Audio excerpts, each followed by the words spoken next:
muito boa tarde a todos, mais uma vez. Hoje tivemos a última Assembleia Geral Ordinária destes corpos sociais, e dos 3 anos que tivemos de responsabilidades da Associação Portuguesa de Administradores Hospitalares, sem dúvida, creio que o maior marco do que foi feito durante estes últimos 3 anos é a edição deste livro. Principalmente porque não é um livro sobre a Associação Portuguesa de Administradores Hospitalares. É um livro sobre 20 pessoas que deram o seu melhor no exercício de funções. E folheando-os, e quando tiverem a oportunidade de folhear estas 20 histórias, vão apreciar o conhecimento, a sageza, o contributo que cada um deles deu para o serviço e para a construção do Serviço Nacional de Saúde. Naturalmente, não seríamos o livro, tivemos uma enorme dificuldade em resumir a 20 personalidades. E certamente existem outras, estas naturalmente ficam aqui como marca e representativa de toda uma pleia de cidadãos e de administradores hospitalares que deram o seu melhor no exercício de funções. Nós começámos este projeto há cerca de um ano e meio, e reparámos, quando começámos a desenhar este projeto, também em colaboração com a Almedina, quais agradeço, e com a Carla, que fez um trabalho extraordinário, sentimos a necessidade de partilhar testemunhos de administradores hospitalares ao longo de 50 anos. E, infelizmente, uma das atividades que tenho enquanto Presidente da Associação dos Administradores Hospitalares é escrever, com a colaboração de outros colegas, alguns obituários. E muitos colegas, a verdade é que o tempo e a vida é irredutível. E muitos colegas, demasiados colegas, começam a desaparecer sem nós termos o conhecimento das suas histórias. E este livro fazia falta para nos relembrar de tudo o que foi feito ao longo destes 50 anos. Portanto, é com muito orgulho que podemos dizer a esta equipa que claramente esta é a nossa melhor obra. Portanto, muito obrigado a todos também por estarem connosco, e um especial agradecimento também à Carla, que também lhe darei agora a palavra, que fez o favor de fazer estas entrevistas e depois de as transformar num texto que espero que seja naturalmente, que eu creio que é amigável e muito relevante.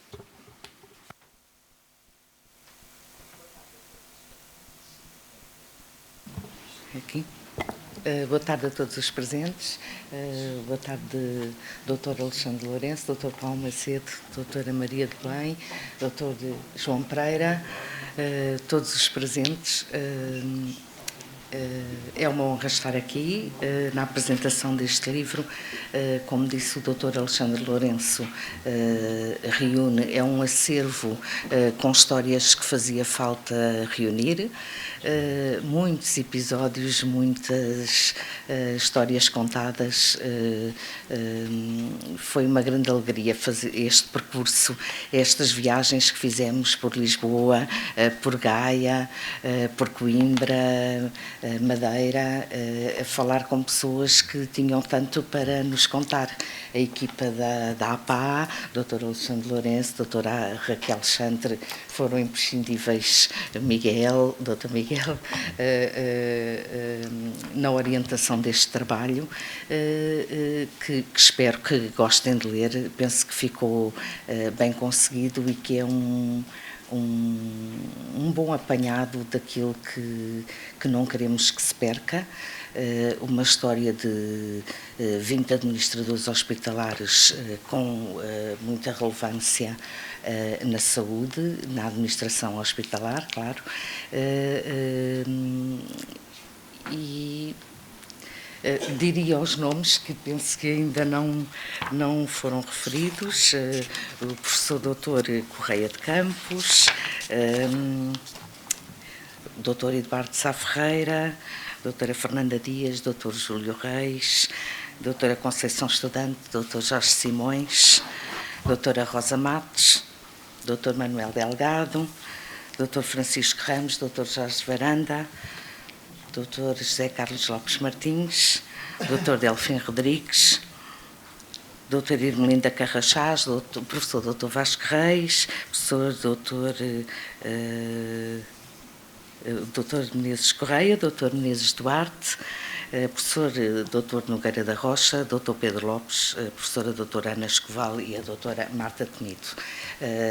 Espero que gostem de ler estas histórias. Foi um percurso bastante importante e acho que foi uma ideia extraordinária da APA, este acervo que fica, e encontramos histórias, percursos, vivências destas 20 figuras emblemáticas para a administração hospitalar. E citando o que disse a doutora Marta Temido, bem-ajam pelo que têm feito pela saúde.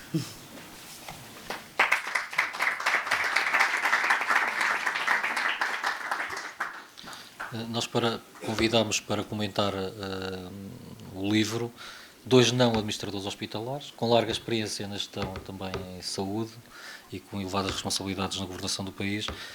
Doutora Meira Belém, também agradeço a presença aqui hoje, apesar de estar ainda um pouco debilitada na voz, e também ao Dr. Paulo Macedo, por fazer o favor de, no meio de um Conselho de Administração, conseguir fazer aqui um pequeno comentário a este livro, e agradeço aos dois a oportunidade e o privilégio de vos ouvir. Muito obrigado. Dr. Paulo Macedo. Muito boa tarde a todos, Sr. Presidente da APA, Sr. Presidente da Escola Nacional de Saúde Pública, Doutora Maria Belém, Sr. Jornalista, Professor Correia de Campos, dirigentes da saúde, minhas senhoras, meus senhores. É com gosto que aceitei este convite. Eu acho que quem teve responsabilidades governativas deve ter intervenções escassas durante um certo período de tempo. E, portanto, não acho que deva ser o que tem a dizer enquanto foi Ministro. Eu, designadamente, deixei escrito.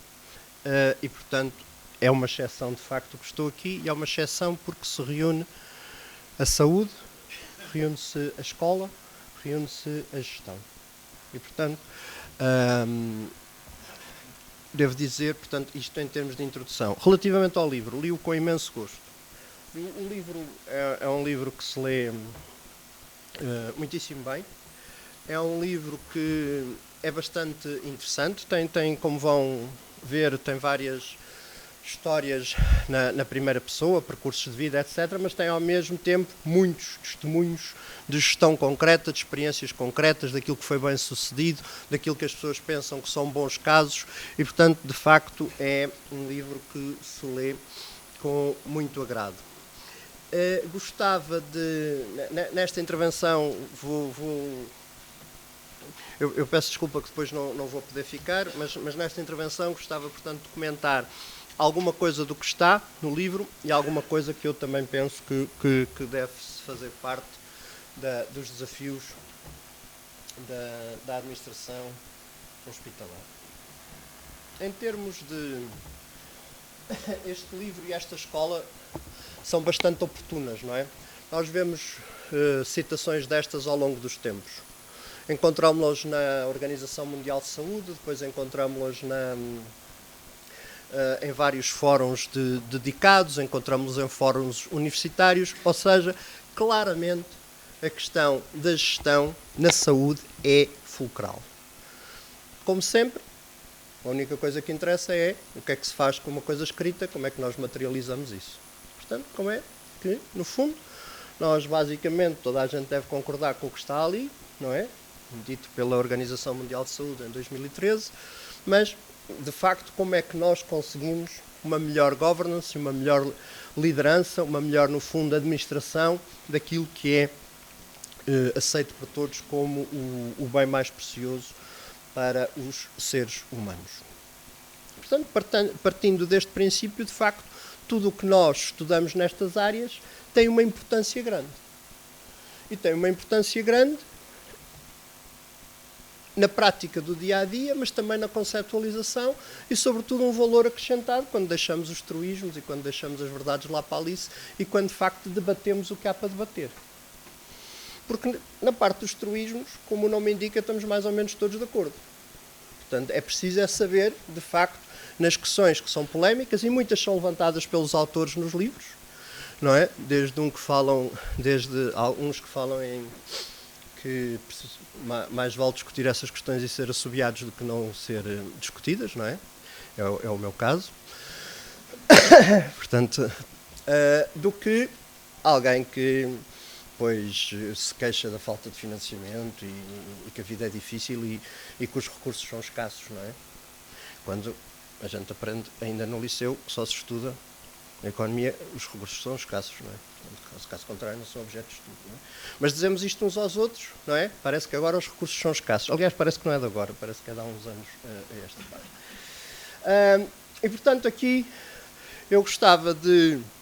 O que eu vi aqui neste livro foi abordar-se políticas de saúde, governance um bocadinho indiretamente, portanto, há vários testemunhos que fazem o enquadramento, mas que eu diria que naquilo que é uma carreira de administrador hospitalar, daquilo que é uma necessidade das administrações nos hospitais, daquilo que é a gestão no hospital, é algo que é inconfundível. Aliás, estamos numa situação privilegiada, não é? Pode toda a gente aprender com as asneiras da banca, não é? E os mecanismos que a banca está a tentar pôr em prática e saber se são aplicáveis ou não. Há uns que de certeza que serão, há outros que não, mas vale a pena serem transpostos, não é? Porque também, como todos os autores dizem, isto não é só uma questão de carreiras. Há uma questão, não é só também, e basicamente todos abordam uma coisa muito importante, com que eu estou totalmente de acordo. É muito uma questão de pessoas. E acaba até por ser mais uma questão de pessoas do que muitas vezes uma questão de governance. Agora, a governance tem que nos defender quando não temos as pessoas certas. E, portanto, este é um aspecto. Depois, os desafios e prioridades da gestão. E depois, a administração dos hospitais e, de facto, os administradores hospitalares. Portanto, muito brevemente, era isto que eu me propunha vos falar. Nas políticas de saúde, as restrições financeiras são abordadas várias vezes por várias pessoas ao longo do livro. Portanto, aqui há vários autores, aqui a doutora Rosa Matos, que entre outras coisas, que se queixa das restrições financeiras, que obviamente na saúde são acentuadas e ainda por cima naquilo que nós vemos necessidades muito concretas, mas também se diz que é a altura de pensarmos também na organização. Ou seja, e vários autores aqui, destes testemunhos, dizem, sim senhor, há restrições financeiras, mas se calhar o papel dos administradores passa por tentar resolver essas questões financeiras, mas passa por muitas outras coisas. E passa por muito da aplicação do seu know-how que tenham, designadamente na parte ali da organização, não é? E como se diz aqui, não é quando temos mais dinheiro que não se possa pensar a organização, mas é também um desafio, não é? Um gestor tem sempre de ser capaz de gerir sem tantas pessoas e sem tanto dinheiro. E aqui temos sempre a mesma coisa, não é? Que é o discurso dos meios ou dos fins. Se eu, quando tomo posse, estou logo a dizer que não tenho condições para exercer o lugar, estamos mal, não é? Outra coisa é se eu estou consciente das dificuldades e face às capacidades, àquilo que eu consigo mobilizar, de facto, temos um desafio que, com muitas dificuldades, como é ser administrador na área da saúde, comporta, mas que é possível. Ainda na parte das questões financeiras, aqui outro depoimento, Dr. Conceição, das restrições financeiras que se ultrapassam ou não se ultrapassam, não é? Há aqui uma questão que é: eu nunca tive dificuldade em encontrar soluções trabalhando em equipa. Nos testemunhos, se vocês virem, esta é uma das partes mais repetida. E eu penso que eu não estranhei nada, porque de facto um dos maiores valores da saúde do SNS, mas não só do SNS, são de facto as equipas. E vale a pena ver o que é que estas equipas têm feito ao longo destes anos, que têm sido bastante difíceis, e com as tais restrições financeiras, que eu prefiro chamar restrições financeiras acentuadas, não é uma tautologia, não é? O que têm feito, não é? E depois também aqui outros aspectos, não é? Para não ver se não ficamos sempre só do lado da lamentação e da falta de dinheiro, que é um facto. Quer dizer, eu não estou a escamotear, não é? Mas o que se pede a um administrador, o que se pede a alguém que está a gerir a saúde, é que esteja consciente, que intervenha nesse campo, mas não fique do lado do lamento, não é? O que faça é como é que eu resolvo, como é que eu consigo andar para a frente. E isso nestes testemunhos é muito interessante, não é? Quer seja sob a parte de gerir as equipas, quer seja da parte da organização. Aliás, temos que querer maçar. Se calhar isto só está aqui no fim, só para chatear. Isto vem hoje numa revista, portanto está na internet, se alguém for, estava naqueles mails que a gente recebe, não é? Está na internet, na Human Resources de hoje. O maior desafio de quem está a liderar uma instituição, designadamente, eu aqui penso que a saúde não tem especificidades, tem especificidades em muita coisa, mas aqui não traz especificidades, é quem está a administrar o legado que deixa, apenas 1/3 diz respeito a resultados financeiros. E de todos os testemunhos perpassa o que as pessoas deixaram em termos de construção, em termos de sedimentar novas experiências, em termos de responder, sobretudo, a desafios. E, portanto, acho interessante, não é? Isto que sai hoje com os testemunhos, não é? E, de facto, a preocupação desse nosso outro papel, não é? Que os administradores hospitalares, a gestão, não se tem, quer dizer, sem dinheiro não se vive, não é? Mas quer dizer, de facto, 2/3 do seu valor acrescentado se calhar estão noutra área. E isto é bom ver, e é bom ver nos testemunhos, mas é também bom ver na responsabilidade que as pessoas têm. Não é? E podemos ficar só a queixar-nos das restrições financeiras, que eu volto a dizer que é uma realidade. Acentuadas. Não é? Mas, portanto, o que é que se está a fazer nos campos da ética, o que é que se está a fazer nos campos da transparência, o que é que se está a fazer na parte da cultura, naquelas coisas que nós estamos mais ou menos de acordo, mas que temos dificuldade em materializar. Depois, na parte aqui da governance, eu gostava de abordar alguns assuntos. Quer dizer, há um dos testemunhos que põe a questão vários, e portanto na própria introdução, que é a profissionalização da atividade, com que eu estou de acordo, mas com algumas nuances. Isso leva-nos, por exemplo, à composição, uma questão que foi discutida e que foi revista, não sei se, enfim, entre 2011 e 2015 foi revista, e uma questão que se colocava era se devia haver ou não na administração médicos e enfermeiros. E é uma questão bastante controversa.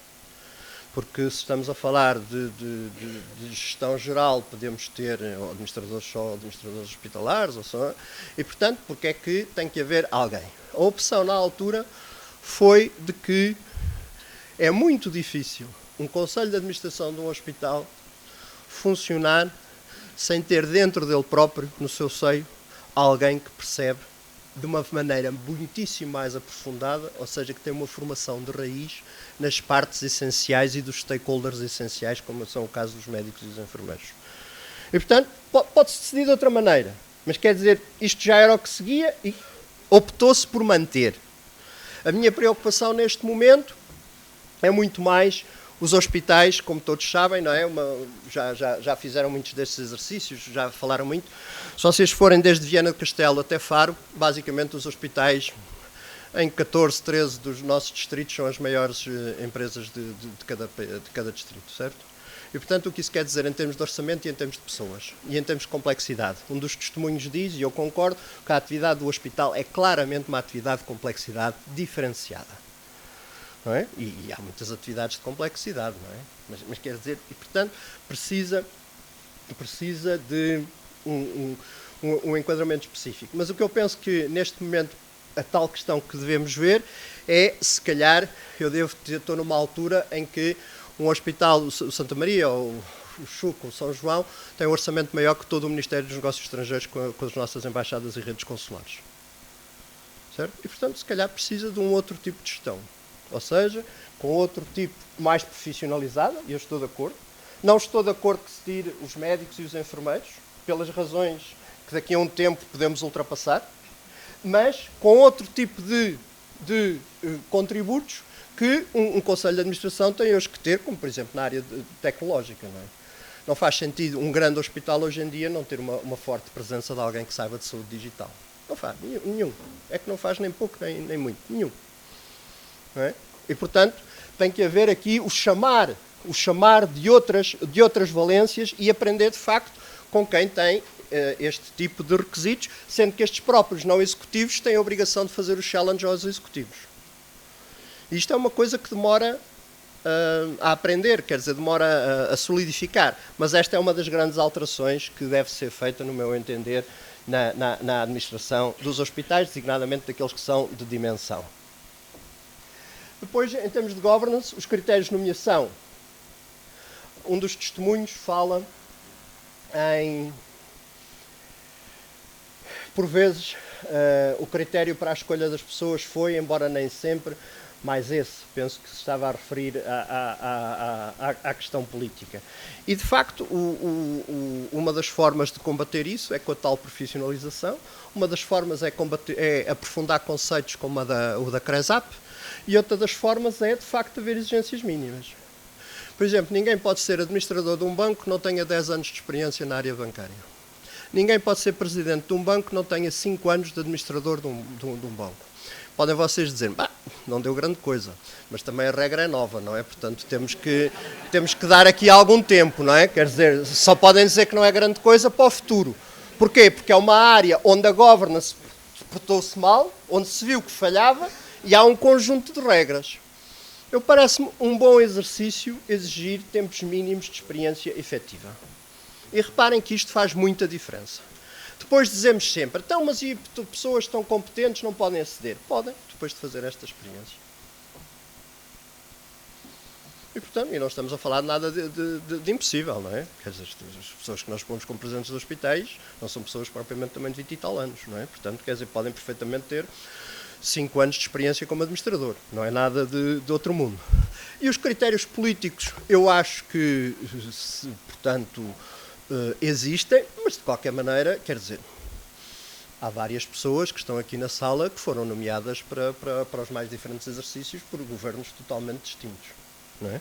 E outras que não estão na sala, como os presidentes dos IPOs, etc. Portanto, quer dizer, há aqui pessoas que claramente que foram nomeadas, desde diretores gerais de saúde, etc., que são nomeados e, portanto, a questão política existe, mas quer dizer, também não é algo. De qualquer maneira, eu penso que este testemunho do Dr. José Nogueira Rocha vai neste sentido que de algum critério de nomeação e de fit and proper. E aqui eu acho que os administradores hospitalares devem dar o seu contributo. Desejavelmente não dizendo que só pode aceder a presidente quem é administrador hospitalar. Portanto, acho que isso não é propriamente o objetivo. Mas claramente ter uma opinião dos requisitos e de quem é que devia ser para, no fundo, quer dizer, um setor como este que é de facto diferenciado ter algum impacto. Depois as questões de quem é que fiscaliza. Um hospital com um orçamento de 300 milhões, 200 milhões, não pode ter uma auditoria interna de 2 pessoas e ter um revisor oficial de contas. Portanto, tem que ter auditores internacionais, no mínimo. Penso que há muitos que têm ou passaram a ter. Isso também não resolve tudo, mas precisa de ter órgãos de fiscalização que desafiem a própria administração. E, portanto, em termos de governance, é uma prática indispensável. Depois, de facto, levarmos as cartas de missão materializarmos mais, não é? Porque isso já se fala, já existe, mas depois a aderência e a quantificação é sempre muito, muito difícil. Depois, uma questão essencial, o cumprimento dos mandatos. Sou totalmente contra mandatos interrompidos, quer dizer, só em razões extremas é que, aliás, quem trabalhou comigo sabe isso. Quer dizer, os mandatos são para cumprir, há uma confiança que foi dada, especialmente quando são no setor público, e portanto, devem ser cumpridos, e depois logo se deve fazer uma avaliação. O que é pena é, e aqui é outro ponto onde os administradores hospitalares podem dar um contributo essencial, ninguém é reeleito por uma avaliação do mandato concreta.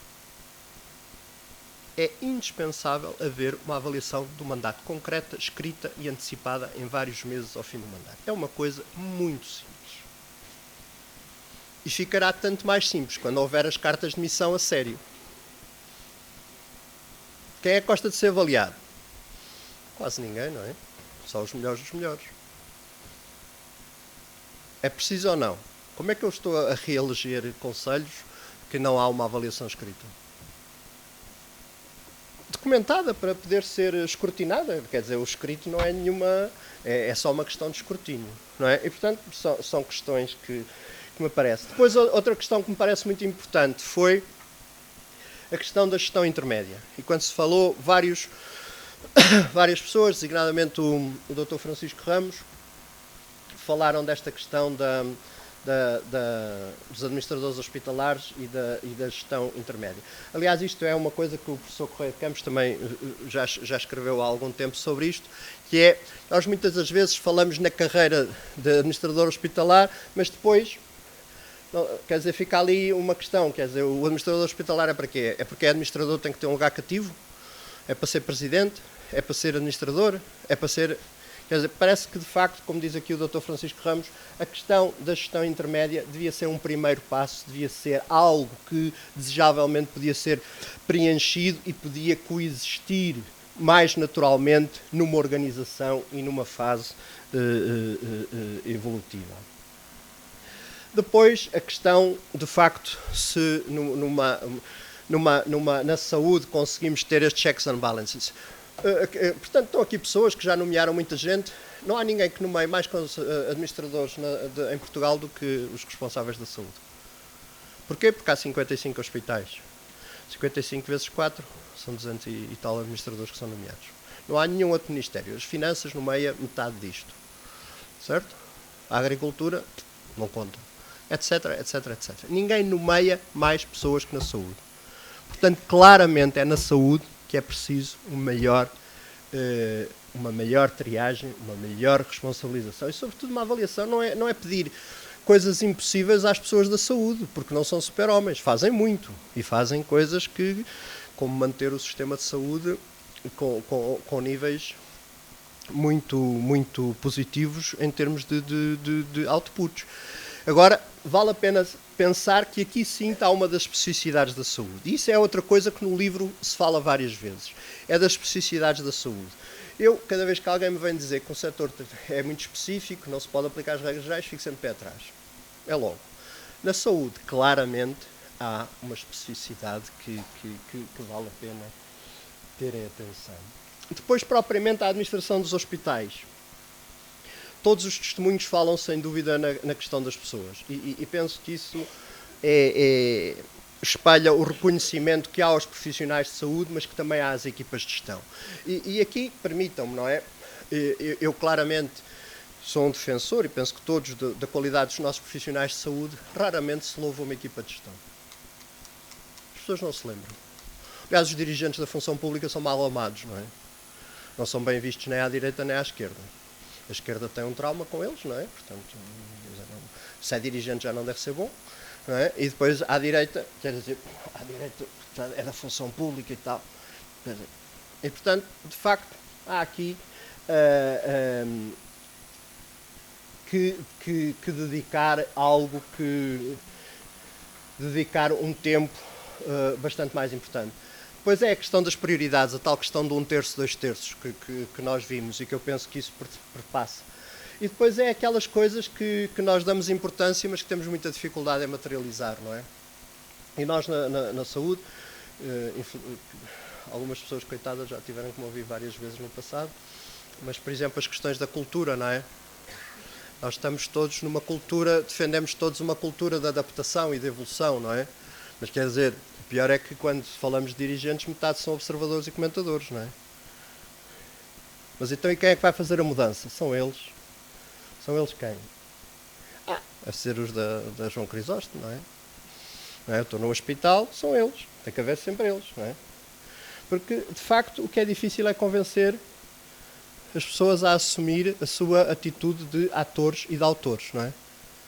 E reparem quantos dirigentes, quantas pessoas com formação superior têm dificuldade em se assumir não como comentadores. Ai, que isto está tão mal, ai, isto está tão difícil. Pois é, nunca teve tão difícil. E os conflitos? Os conflitos são enormes. Ou então eu posso tentar intervir e tentar resolver. Posso dar o meu contributo. E é isso que as pessoas esperam das administrações e dos administradores hospitalares. Porquê? Porque são pessoas diferenciadas. São pessoas mais preparadas. São pessoas mais conhecedoras. E, portanto, quem ficar aqui neste papel é porque não está bem a ver qual é o seu posicionamento e, sobretudo, o que é que as pessoas esperam deles. Aqui diz que A propósito das especificidades, o Dr. Francisco Ramos fala, de facto, da comparação de um hospital com outra entidade, como a Alta Europa, que é muito louvável, mas que tem que fazer maximizar o valor das vendas e maximizar os lucros, satisfazendo muito bem os clientes e fazendo produto de qualidade. Mas não tem nada a ver com os objetivos de gestão, que são completamente diferentes. É verdade. Agora, não vale a pena dizer que, por ser um hospital, não se tem que procurar eficiência. Não vale a pena dizer que, por ser um hospital, não se tem que combater o desperdício. Aliás, reparem, eticamente, é na saúde, na área do desperdício, na área da falta de eficiência, que é a mais criticável. Não é? Porque é dinheiro que, obviamente, quando é afeta ao hospital, se vai para ali, não vai para o outro lado. E, portanto, reparem, aquilo que é dito como economicista, que lá os administradores é que sabem dessas coisas, é daquelas questões éticas mais importantes que há num hospital. Não é? Porque eu estou a desviar recursos dos doentes. Não é? E, portanto, muitas das vezes, nós temos a dificuldade em fazer esta associação. Mas depois, também aqui, também há algumas opiniões contraditórias aqui. O Dr. Delfim Rodrigues, com quem eu tive o gosto de trabalhar, diz que há um princípio básico, um princípio elementar. Se é bom para o doente, é de certeza uma boa decisão, não é? Ou seja, se é no interesse do doente, a decisão toma-se. A doutora Marta Temido diz que, às vezes, no entanto, algumas instituições têm bons dirigentes, mas egoístas. Ou seja, estão mais preocupados com o bom desempenho da sua casa, o hospital. Não é? E, portanto, quer dizer, o verdadeiro teste à tomada de uma decisão é se é bom para o doente, se é a curto prazo, se é benéfico a curto prazo e se é benéfico a longo prazo, ou seja, se é sustentável.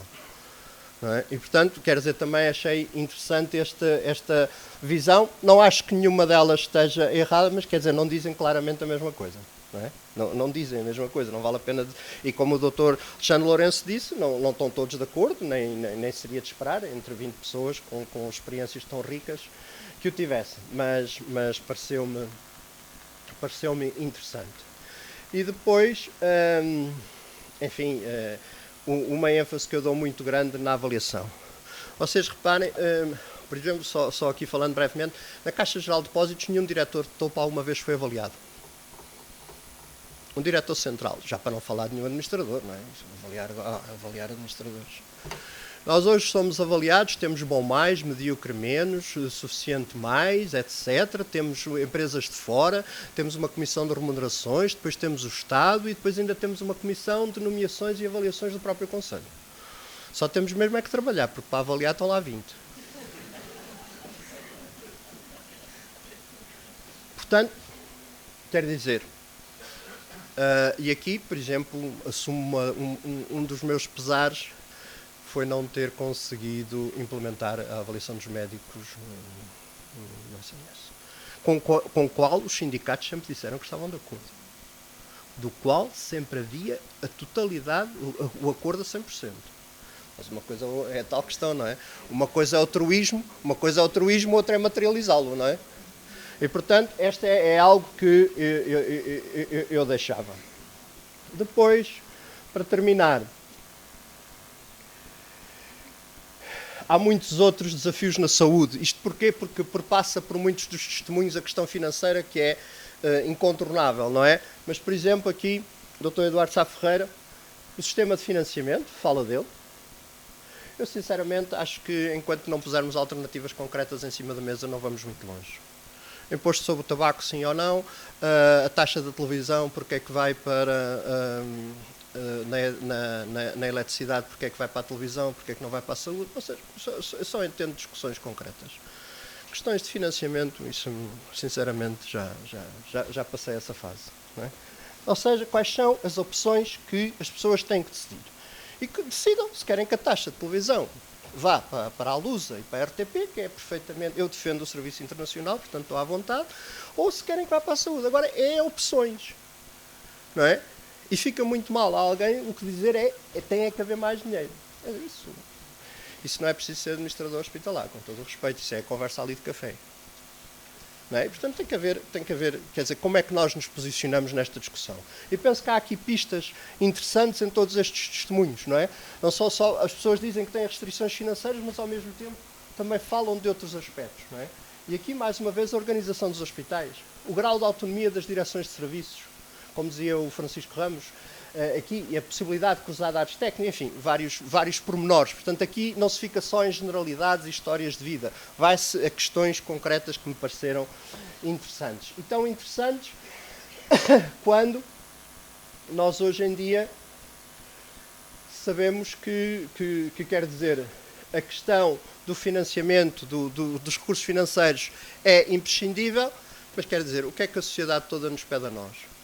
Pede-nos qualidade nos serviços, pede-nos uma cultura de serviço ao nosso utente, de preocupação, pede-nos que os hospitais tenham uma marca que eu os reconheça, os centros de referência, não é? Eu quero ser operado naquele hospital, eu quero deixar a minha zona e quero ser tratado no outro. Porquê? Porque há uma marca que é respeitada e reconhecida, porque aquele hospital tem uma liderança consistente e, portanto, as equipas respeitam-no, e porque há uma visão e um propósito e há uma questão de reputação e há valores, há talento, ou seja, e eu aqui diria que em vários testemunhos vi pontos sobre isto que me parece que são as grandes questões, para além, obviamente, da questão do financiamento. Agora, seria muito pobre se tivéssemos só ficado na questão do financiamento, e penso que ninguém ficou nos testemunhos. Porque, não, reparem, isto são as questões em todos os setores hoje em dia, sejam nas empresas alimentares, sejam nos bancos, sejam onde quiserem. As questões são cultura, marca, reputação, ou seja, aquelas que têm muito mais dificuldade de tangibilizar, mas é isso que se pede a quem administra hospitais, é isso que se pede a quem administra serviços de saúde. E depois, também a própria visão, não é, das pessoas. O que é que nós hoje em dia queremos da administração do hospital, o que é que queremos do administrador hospitalar? A definição da Wikipédia é que um administrador é mais ou menos ali tradicional, não é? O administrador é alguém que planeia, organiza, controla e lidera, não é? Tendo em vista a eficiência da organização e o seu cumprimento. Mas parece que o que toda a gente hoje pede em dia aos administradores e, consequentemente, às pessoas na saúde, é que sejam muito mais responsáveis em ter as pessoas certas. Sejam muito mais responsáveis em não ter nas organizações as pessoas erradas. E pessoas erradas, de facto, achei graça. Não é graça porque a doutora Marta tinha, não é? Como em qualquer profissão, gostamos mais de uns que outros, há outros que são chatos, há uns que são baldas, há outros que são menos brilhantes, mas é muito bom ser administrador hospitalar. Ou seja, como em todas as áreas, há pessoas que destroem valor. E nós, na saúde, temos dificuldade em afastar as pessoas que destroem valor, como em qualquer organização, não é? E, portanto, também aqui, no papel, é uma das coisas que os testemunhos abordam, é de facto qual é que é o papel do administrador e como é que se posicionam. E de facto penso que estas diferenças são interessantes. E depois as próprias características, se a gente quiser as características, vai todos os anos ao Financial Times que eles inventam umas, não é? Portanto, este ano é capacidade de trabalhar com pessoas diferentes, parece que sim, capacidade de gerir o tempo e priorizar, capacidade de construir e expandir uma rede de conhecimentos, resolver problemas complexos. Agora, aqui há que ter muito cuidado, porque um administrador hospitalar, se isto for verdade, não é por isso que qualifica para gerir qualquer hospital. Até porque aqui na área clínica e na área científica há opiniões que vão no sentido que 30% do conhecimento fica obsoleto ao fim do ano, e portanto ao fim de 4 estaria totalmente obsoleto. Na área clínica, vocês já ouviram esses números todos, mais ultimamente de certeza mais vezes que eu, as pessoas dizem que há 50% do conhecimento que fica obsoleto. O que é certo é o quê? Não basta ser administrador hospitalar, como alguém diz nos textos. É indispensável voltar à escola.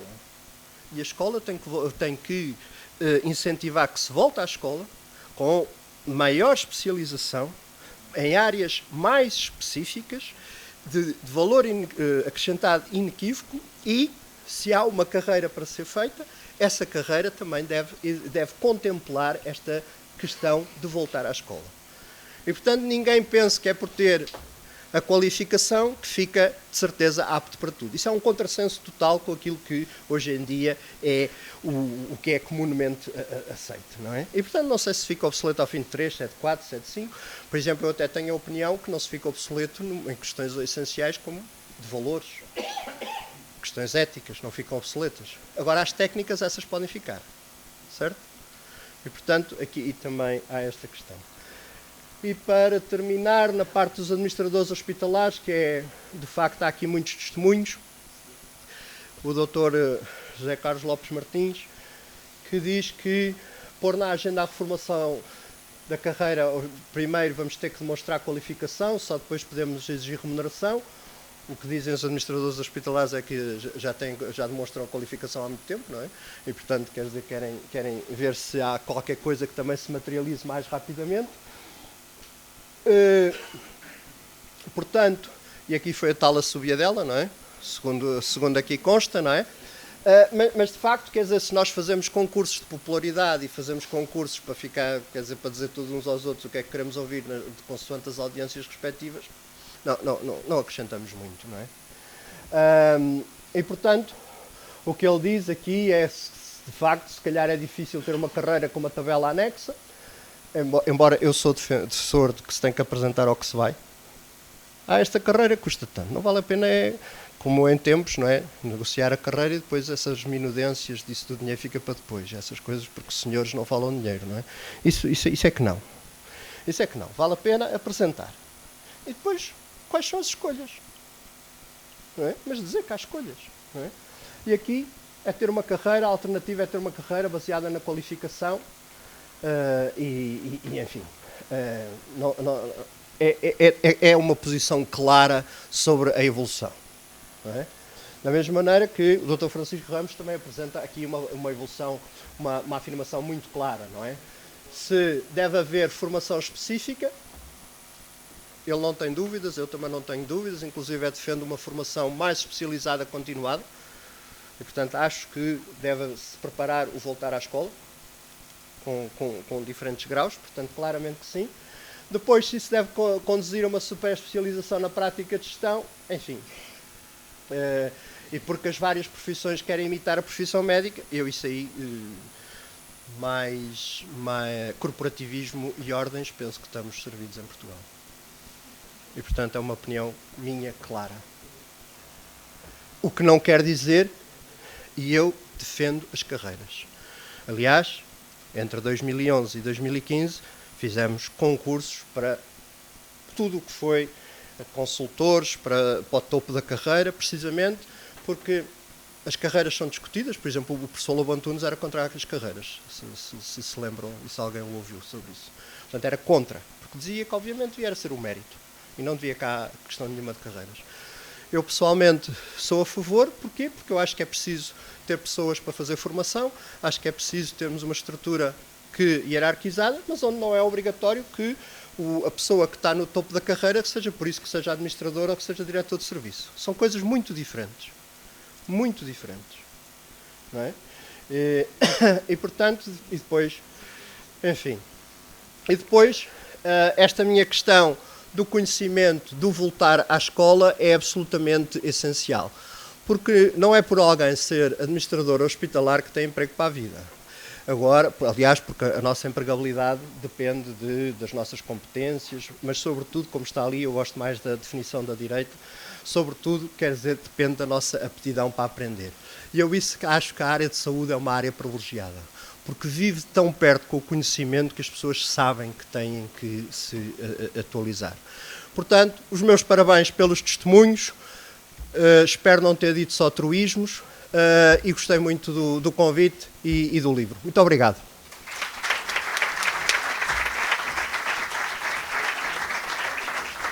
Eu agradecia também a presença e a intervenção do Dr. Paulo Macedo e passava já a palavra à Dra. Maria de Belém Roseira para o seu comentário. Muito bem, muito obrigada, Dr. Alexandre Lourenço.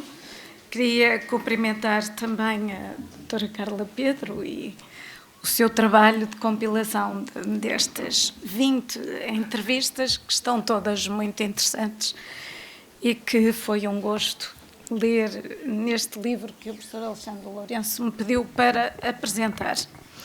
Eu queria cumprimentar o professor Correia de Campos, Ministro da Saúde, o professor João Pereira, diretor da escola, e todos os administradores hospitalares que aqui se encontram. Uma vez que eu tive, embora muitas vezes em em locais ao lado, o gosto de acompanhar, de conviver e de trabalhar com muitos deles. E gostava de fazer um comentário a este livro e a estes 50 anos do Estatuto Hospitalar, dizendo que, tendo chegado na primeira parte da ação, embora ao fim que eu tinha explicado ao professor Alexandre Lourenço que tinha uma consulta ao meio-dia, o que significava que me iria atrasar de certeza, que foi muito interessante ouvir a homenagem ao professor Coriolano Ferreira. Já não é a primeira que lhe é feita. Mas isto, que não é estranho neste ambiente, num ambiente mais alargado, poderia ser relativamente estranho. E digo relativamente estranho porque o professor Coriolano Ferreira foi um alto dirigente da administração pública no regime anterior. E eu achei interessante frisar este aspecto pelo seguinte: também eu aqui há uns anos, e até pena o Dr. Paulo Macedo ter tido que sair, quando foi na altura do programa de assistência financeira, uma decisão que o Governo pretendia tomar relativamente à alteração das taxas das contribuições para a Segurança Social a cargo da entidade patronal e do trabalhador, como se lembram, havia uma descida para as entidades patronais que era compensada por uma subida para o trabalhador. E o país levantou-se. E ninguém estava à espera disto. Mas isto colidia muito com a justiça e o sentido de justiça que os portugueses têm. Às vezes está um bocadinho adormecido, mas de repente houve um clique qualquer que fez despertar e tivemos 1 milhão de pessoas na rua, o que é muito difícil de conseguir em Portugal. E eu, comentando isso numa intervenção que fiz na Assembleia da República, fui buscar as palavras de um antigo ministro da Segurança Social, Dr. Veiga de Macedo, que explicou que as contribuições para a Segurança Social, aliás, ele foi afastado de ministro precisamente porque ele reagiu contra uma medida que no anterior regime se tinha tomado, em que ele dizia que as contribuições para a Segurança Social não são algo de que os governos possam dispor a seu bel prazer, porque elas custam muito caro às empresas, à economia e às pessoas. E, portanto, tem que se lidar com isto com pinças. O que é que aconteceu de semelhante em termos da saúde e na altura, Previdência, mais tarde também Segurança Social, que levou a que tivesse surgido um conjunto de pessoas que estiveram à frente do seu tempo e que podemos até considerá-las isentas da crítica que é muito colada a todas as pessoas que desempenharam funções de responsabilidade política no anterior regime. É que elas trabalharam ativamente na concretização em Portugal da norma mínima da Convenção número 102 da OIT. E foi esse conjunto de pessoas da área da saúde e da segurança social que realmente começou a construir a modernidade nestes sistemas e por aquilo que muitas vezes constitui a conjugação de circunstâncias também, por vezes, terem andado à frente do seu tempo. E é por isso que algumas pessoas podem ser evocadas e saudadas, porque elas trabalharam no sentido da construção do bem comum, apesar de ter sido num ambiente político, que era um ambiente político em relação ao qual, aliás, vamos comemorar amanhã o 25 de Abril, aniversário, mais um aniversário do 25 de Abril, e muitos de nós andaram envolvidos naquilo que era não só a crítica a esse regime, como maior ou menor intensidade na luta contra esse regime. E, portanto, esta era uma primeira nota que eu queria deixar. Aliás, o Dr. Paulo Macedo fez o favor de fazer uma análise de alguns dos testemunhos, o que me liberta de analisar propriamente os testemunhos em concreto, mas falar um bocadinho à volta destas coisas. Do ponto de vista da minha circunstância, e novamente invocando o professor Coriolano Ferreira e o Dr. Augusto Mantas, quer dizer, todas essas pessoas, tendo eu começado a trabalhar em 73, eu também sou da área do direito, estava a fazer o estágio de advocacia, e essa foi uma época de abertura da administração pública para a sua qualificação a técnicos superiores. Nessa época também, as pessoas não tinham autonomia se não tivessem o seu próprio rendimento. É uma coisa bastante diferente daquilo que acontece hoje, que às vezes as pessoas não se lembram, porque ter a mesada dos pais é ter um rendimento que autonomiza as pessoas. Na altura, ao ter a mesada dos pais, era continuar sob alguma tutela e orientação paternal. E, portanto, todos nós ansiávamos por essa autonomia financeira, que era a aquisição de um estatuto de efetiva maioridade.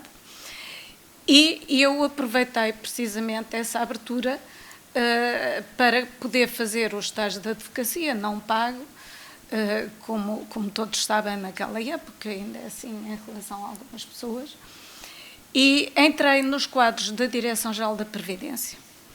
E tive também conhecimento, achei muita graça a esse relato, a esses vários relatos de alguns dos entrevistados, de que tiveram contacto com o conhecimento do curso, por razões meramente circunstanciais. Lembro-me que Zé Carlos até diz que tinha vindo aqui porque queria ir para a carreira diplomática, tinha vindo a Lisboa, estava fechada a carreira diplomática, alguém lhe falou, olha, eu vi um anúncio para a carreira da administração hospitalar. E eu também vi o anúncio, concorri. Só que, entretanto, estava na Direção-Geral da Previdência quando o Dr. Augusto Mantas me chamou porque tinha sido admitida. Eu disse já não queria. Ele insistiu imenso comigo para eu entrar, mas eu não queria mesmo, precisamente porque estava a fazer o estágio e não me convinha entrar numa carreira que me obrigava a circular pelo país, embora muita gente tivesse entrado para a carreira e não tivesse circulado pelo país, mas isso não foi comum. Grande parte das pessoas tiveram. Isso acho eu que é muito positivo. Considero, aliás, que um dos problemas que hoje existe, designadamente em carreiras que tinham um percurso semelhante, como era o caso das magistraturas, hoje um dos problemas que nós temos nas magistraturas é o facto de realmente as pessoas não fazerem essa tarimba, esse conhecimento gradual, essa capacitação, percorrendo comarcas mais simples para outras mais complexas, o que permite realmente um reforço, uma construção da maturidade que é necessária quando se chega a organizações ou a casos de maior complexidade. E depois, evidentemente, acabei por me cruzar com a saúde, não só porque quando surgiu o primeiro governo provisório, eu, como disse, entrei em 73, em junho, e em abril verificou-se o 25 de abril, e na constituição do primeiro governo provisório, não na sua primeira constituição, mas depois de um protesto, Maria de Lourdes Pintacilgo protestou quando viu que dos membros do primeiro governo provisório não havia nenhuma mulher. E ela não se conformou com isso. Aliás, ela tinha sido nomeada pela primeira mulher membro do governo, que era a doutora Teresa Lobo, uma advogada também, que foi subsecretária de Estado, não era da Segurança Social, da Previdência, uma subsecretaria de Estado, Saúde e Assistência, não foi? Do Ministério na altura, ela foi do Ministério das Corporações. Ela foi das corporações, não foi da Saúde e Assistência. Penso que... Não, a Secretaria de Estado era no Ministério das Corporações. Penso que foi no tempo do ministro Silva Pinto. O Silva Pinto foi ministro ainda no anterior regime e depois foi ministro novamente mais tarde.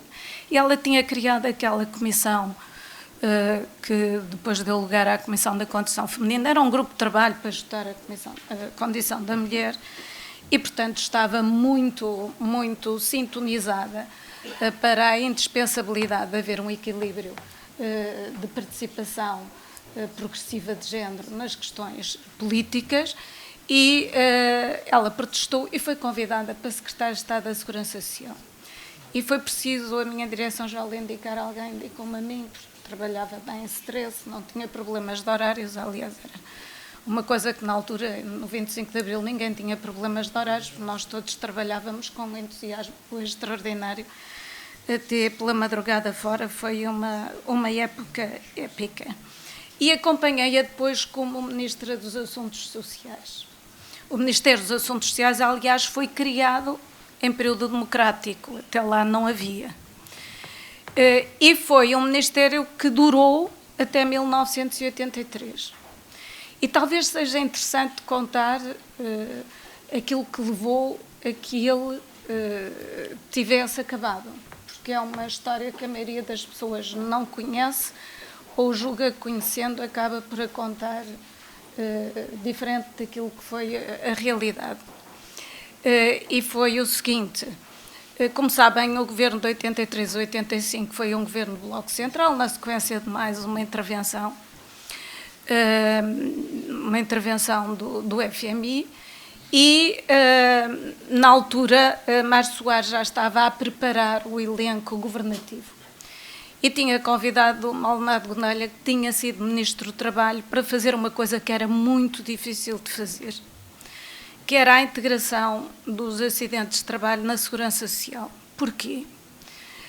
Porque os acidentes de trabalho, hoje as pessoas não têm a noção disso, nem se lembram, mas as indemnizações pelos acidentes de trabalho e as pensões por acidentes de trabalho eram tão pequenas que, como não havia nem transferências bancárias, nem nada dessas coisas, nós nos esquecemos, não é?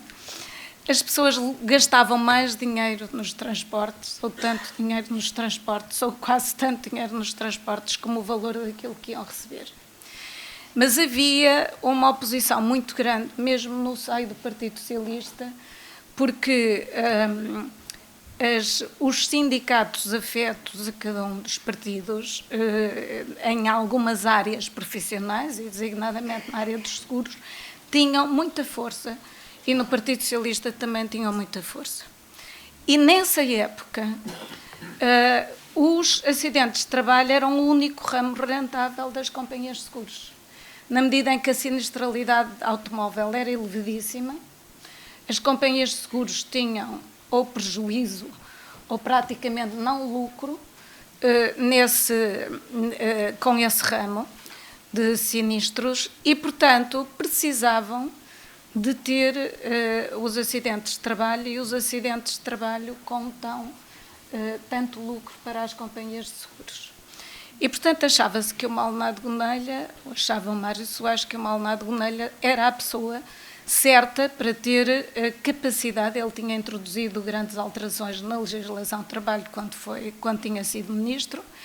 Era uma pessoa muito criticada pelo PCP, ele tinha sido militante do PCP juntamente com Mário Soares e tinham saído antes disso. O PCP nunca se esquecia dos que tinham deixado de ser seus militantes e tinha o nome já escrito nas paredes todas, morta Maldonado Gonelha. Portanto, ele já estava habituado a conviver com esse stress e com essa ameaça e, portanto, considerou-se que a única forma de o fazer era transferir a Secretaria de Estado da Segurança Social para o Ministério do Trabalho novamente.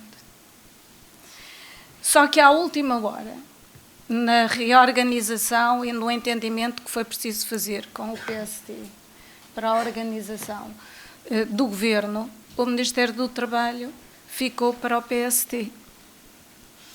E quando se tentou recuperar, e o Maldonado Gonelha, Mário Soares telefonou-lhe e disse: desculpa, mas tens que ir para o Ministro da Saúde. Ele dizia: então é a Segurança Social, vamos tentar recuperar a Segurança Social. Mas não foi possível, porque na altura o ministro que o PSD identificou para, ainda há bocado me estava a lembrar do nome dele e agora esqueci, para Ministro do Trabalho, disse: se o Maldonado Gonelha pode ter um super ministério, eu também posso. E, portanto, ficou o Ministério da Saúde sozinho. E, através disso, perdeu-se aquilo que é hoje, toda a gente percebe que é uma inevitabilidade. Mais tarde, quando António Guterres me convida para Ministra da Saúde, porque as prioridades políticas eram apenas a educação e o combate à pobreza. Eu referi-lhe: olha, tens uma ótima oportunidade de recriar o Ministério dos Assuntos Sociais, porque eu não preciso ser ministra para nada, quer dizer, não faz parte dos meus projetos de vida. E era ótimo regressarmos a esse modelo, porque toda a gente que vive nestas áreas percebe as enormes entropias que existem e a enorme vantagem que haveria em termos uma tutela comum dessas áreas. E ele disse: mas não pode ser, porque os médicos leriam isso como uma desgraduação. Eu continuo a achar que não é desgraduação nenhuma e que era muito importante que isso acontecesse. O que, aliás, se liga um bocadinho com algo que eu vou dizer a seguir, porque tem que ver muito com o desafio que o professor Alexandre Lourenço me apresentou, de falar um bocadinho mais sobre o futuro da carreira do que propriamente daquilo que aconteceu até agora. Embora eu não deixe de dizer que a carreira e a sua criação foram muito importantes. Nós precisávamos, como pão para a boca, da relação organizações complexas, ter pessoas preparadas para assumir vários níveis de gestão que, evidentemente, necessitam de conhecimentos específicos, mas tenho alguma... Não posso deixar de dizer que a carreira, pela maneira como foi lida pelas outras carreiras mais tradicionais do Ministério da Saúde, surgia mais como mais uma carreira, mais uma afirmação corporativa, e não aquilo que, quando Criolano Ferreira a concebeu, penso eu que pretendia, que fosse a carreira que conseguia ligar todas as outras, no sentido de evitar a afirmação pelo confronto entre poderes e conseguir que esta nova carreira da administração hospitalar fosse aquela que conseguisse unir aqueles que participam na administração destas instituições em termos da comunhão com os objetivos estratégicos da instituição. E eu penso que essa tarefa tem que ser conseguida e deve ser conseguida em termos do desenho que se pretender dar para a carreira no futuro. Na medida em que quem tenha corrido, como eu, várias áreas, várias instituições, e tenha uma relação muito próxima com muita gente que está em muitos sítios, continua a olhar-se muitas vezes para esta carreira como mais uma carreira em disputa com as outras, que até porventura terá tentado atrasar alguma sensibilização dos profissionais de saúde para os problemas da gestão, em vez de ter contribuído para, com os seus conhecimentos, ajudar a que eles tivessem essas competências de gestão, porque na saúde quem determina a despesa não são nem os ministros da saúde, nem muitas vezes os administradores hospitalares. E, portanto, ou as pessoas que determinam a despesa, que assinam o tal cheque, são capazes de perceber que o desperdício é condenável, e eu muitas vezes referi aquilo que o Dr. Paulo Macedo também disse. A questão da gestão de recursos em saúde é uma questão ética, porque quando eu estou a gastar mal num sítio, eu estou a impedir que alguém com necessidades maiores esteja a ser tratado. E, portanto, nós precisamos, como pão para a boca, que estas questões sejam vistas, e não é por acaso também que ainda no último relatório da OCDE, de 2018, que se tenha referido a questão do combate ao desperdício como uma das grandes prioridades dos sistemas de saúde. Agora, a questão do futuro. Nós sabemos, e já se sabia há muitos anos, que muita coisa ia mudar no panorama da saúde. E muita coisa ia mudar com novas exigências para o Serviço Nacional de Saúde, especificamente, que é esse que mais nos interessa aqui sublinhar, e nada nos impediria de ter preparado melhor aquilo que tem estado a passar-se. Eu, quando fui para a administração do IPO em 92, tentei implementar plano estratégico. Falar de plano estratégico numa instituição de saúde era quase como falar no diabo. Não era preciso. Não era um instrumento de gestão adequado. Não era necessário nós percebermos o nosso posicionamento no contexto. Mas eu não desisti, fui falando e fui insistindo nesse sentido. Evidentemente, quando fui para o Ministério da Saúde, foi das primeiras prioridades que eu tive, foi começar a construir e pensar a saúde estrategicamente. E penso que isso foi muito importante e foi fazendo aquilo que é água mole em pedra dura, tanto dá até que fura. Agora, ficar pelo planeamento não é suficiente, porque nós ao planeamento temos que acrescentar ações concretas e depois das ações concretas é preciso fazermos a avaliação e nós falhamos imenso na avaliação. Nós sabíamos, nessa época, já nos anos 90, que íamos ter um elevadíssimo, que íamos ter um envelhecimento da população muito claro. Nós sabíamos que precisávamos de ter e que iria haver uma transição epidemiológica. Nós sabíamos isso. Nós precisávamos de fazer o planeamento dos recursos humanos ajustado a essas novas necessidades e precisávamos de fazer uma reconfiguração dos serviços de saúde ajustada a essa evolução. E não foi por acaso que eu comecei, como não tinha recursos, a fazer as chamadas experiências inovadoras, quer nos cuidados primários, com os embriões das unidades de saúde familiares, quer nos hospitais, porque eu nunca me conformei com a inadequação das regras de gestão pública a uma atividade tão específica como é esta. Aliás, dizia ao Dr. Paulo Macedo há bocado que a questão de recursos não é importante, ou muito importante. O problema é que numa instituição de saúde nós não temos os instrumentos de ajustamento que se tem num banco. Porque mesmo um banco público é um banco com gestão privada, em que eu posso encerrar serviços, em que eu posso ter programas de redução de pessoal, em que eu posso alterar a organização da estrutura, desde que eu tenha estudos que me sustentem as decisões que eu quero tomar. E isso, com a legislação da administração pública, é de uma enorme complexidade, para não dizer que é impossível. E, portanto, nós temos que olhar para as coisas como elas são, verdadeiramente.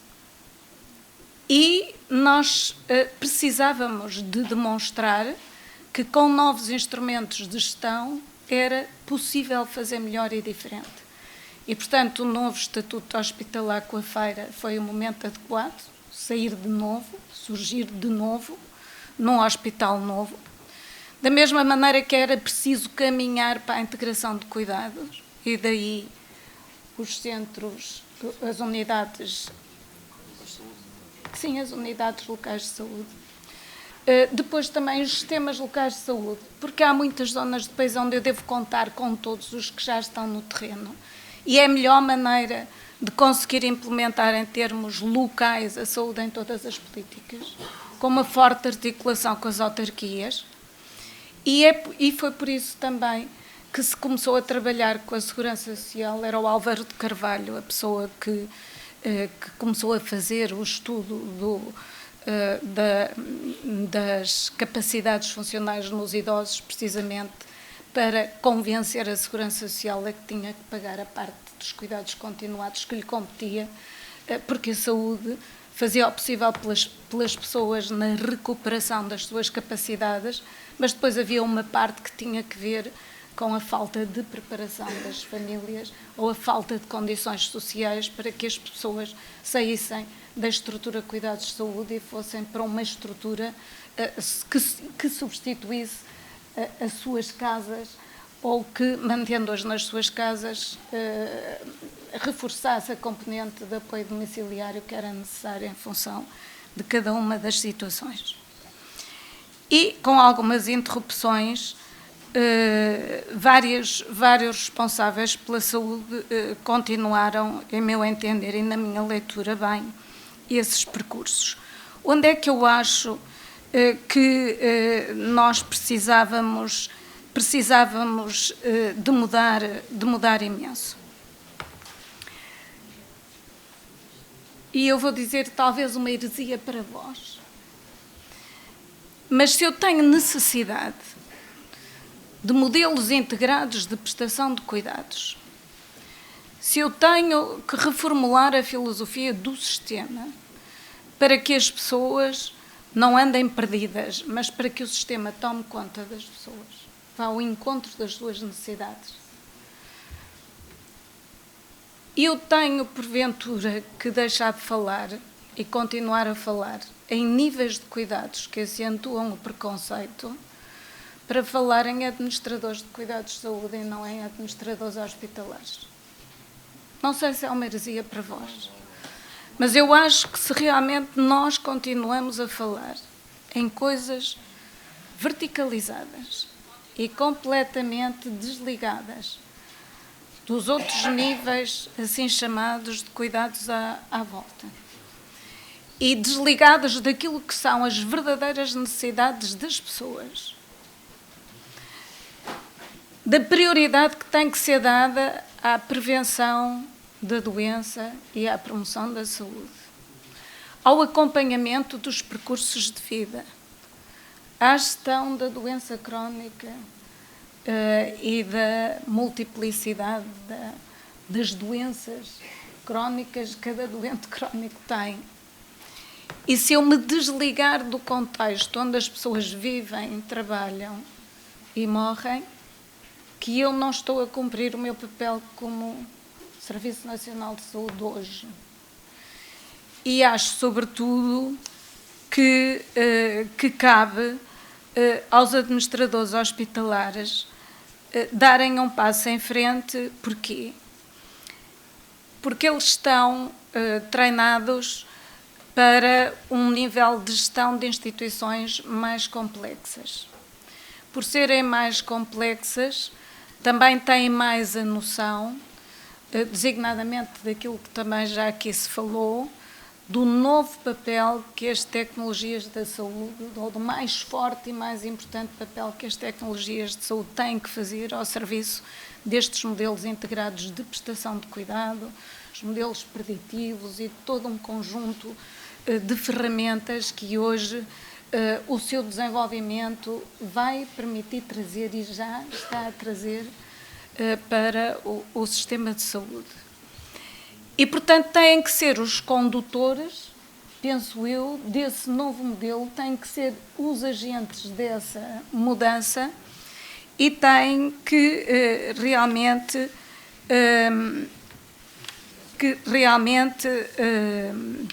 ser, eu posso dizer mesmo, atrevidos no bom sentido, serem para a frente, serem ousados. Diga? Serem vanguardistas e não terem medo de ser aquilo que no seu tempo foram as pessoas que aqui estiveram a ser homenageadas. Porque não há dúvida que nós temos, e eu falei nisso, uma relação muito próxima por causa desses instrumentos internacionais que acabaram por acontecer por força do desdobramento e do desenvolvimento da Declaração Universal dos Direitos Humanos em termos da norma mínima da Convenção da Segurança Social, mas há uma indispensabilidade muito grande de nós percebermos que o papel dos sistemas de proteção social hoje já não é apenas aquilo que foi no passado. Porque nós, no século passado, alguns um bocadinho mais cedo, como a Alemanha, começaram no fim do século XIX, mas construímos um sistema de proteção das pessoas, de segurança nas pessoas. E hoje um sistema de proteção social tem que ser fundamentalmente um investimento nas pessoas. Tem que ser o reforço... já? Está bem, vou acabar. Reforço da sua capacitação. O reforço da sua capacitação. E para isso nós precisamos realmente de instrumentos muito preparados nesse sentido, profissionais bem treinados, remunerados por mérito e, sobretudo, perceber que se a saúde é aquilo que mais preocupa as pessoas hoje em dia, não há limite para aquilo que é exigido na vossa profissão e, por isso, também não pode haver limite à vossa capacidade criativa no sentido de cumprir esse desidrato que é altamente motivador, é altamente responsabilizante e é altamente gratificante ao fim do dia. De maneira que vou terminar, porque o tempo a isso obriga, e muito obrigada. Muitos parabéns, acho que foi uma linda forma de comemorar os 50 anos do Estatuto Hospitalar, de prestar homenagem aos pioneiros. Foi um momento de reencontro com tantas pessoas que ao longo da minha vida eu tive o gosto de trabalhar com, acompanhar, conhecer. Estou a ver ali o professor Caldeira da Silva, que era sempre a pessoa elegantíssima a entrar nos gabinetes. Lembro-me também do professor Criolano Ferreira, quando eu era assessora da Maria de Lourdes Pintacil, no 11 de março, e achei interessante aqui falar-se nos filhos que ele tinha, e ele ficou aflitíssimo, nervosíssimo. O que é que vai ser de mim, dos meus filhos? Porque foi uma época muito tensa e muito confusa, e, portanto, foram pessoas com quem eu convivi, que conheci, muito menos do que muitos, do que aqueles que aqui estão, mas em momentos muito fortes e muito presentes, e dizer que realmente tive imenso gosto em trabalhar com muitas das pessoas que foram aqui entrevistadas neste livro, muitas que me ajudaram ao longo dos vários sítios por onde passei. Estou ali a ver a doutora Armanda Miranda, que esteve no IPO comigo, com a engenheira Maria Alice Capucho, também estiveram, mas tantos outros, Ana Escoval, Vasco Reis, o Zé Carlos, não, a doutora Ermelinda Carrachais também esteve nos recursos humanos comigo, o professor Nogueira da Rocha, sempre presente, sempre disponível, e muitos outros que aqui estão e que eu não vou nomear todos, porque não pode ser, que não me deixe, por causa do tempo. De maneira que muitos parabéns à Associação, à APA, longa vida, mas, sobretudo, boas obras e bom progresso. Muito obrigada.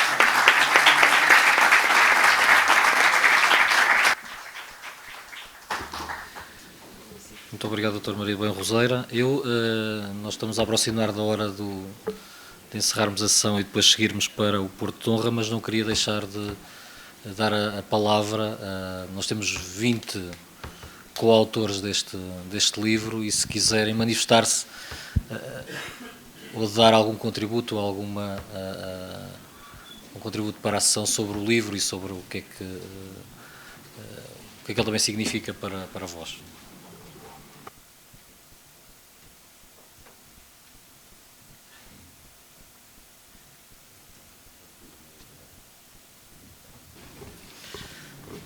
O Dr. Lopes Martins diz que só depois de uma leitura atenta é que vai fazer comentários. Tem algum medo de alguns dos textos que foram aqui passados a escrito. Eu queria também dar nota só também, enquanto aguardo as vossas intervenções, só dar nota também que o Eduardo Sá Ferreira, o sócio número 1 da Associação e primeiro presidente, diz que saúda naturalmente a Sra. Ministra da Saúde, a Dra. Maria do Berro Roseira, o Nogueira da Rocha, o Vasco Reis e seria meu desejo estar presente, mas a minha mobilidade ou a falta dela não o permitiram. E quero agradecer, não é, também esta homenagem a ele também que está-nos a ouvir pelo live streaming do Facebook, o nosso cumprimento e naturalmente a nossa homenagem também a ele.